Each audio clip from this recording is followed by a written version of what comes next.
So the intuition there, just if you think about it, if the dollar is defined as a certain weight of gold, well, then what that means is ultimately the quantity of official dollars isn't going to expand more than the quantity of gold in circulation. So that's kind of the way to think about it. And so, yeah, there can be, you might wonder how come prices just weren't falling constantly. And that's something that I think sometimes people in the free market community get a little bit off. Like, yeah, there's technological innovations and geez, every year we produce more stuff. And so you'd think prices would fall over time.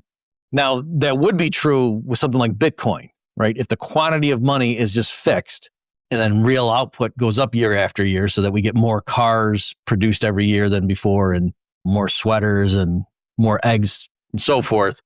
If there's a fixed quantity like 21 million Bitcoins period, once it maxes out, then year after year, yes, you would expect the price of things measured in Bitcoins or Satoshis would go down gently. And that would be fine, by the way. That's not like that would cause some problem. If people saw that coming, they would write contracts and so forth and anticipate that, it's fine.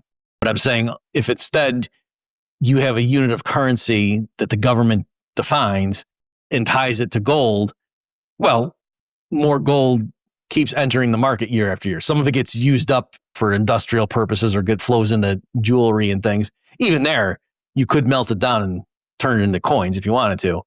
Whereas only some of that output gets diverted into being held for monetary purposes, gold bars held in vaults or coins that are held by people. But still, the quantity of gold being held by the public as money or as a monetary type of asset in our time, that still goes up over time. And so that would partially stop the prices of things measured in gold from falling as fast as they otherwise would have.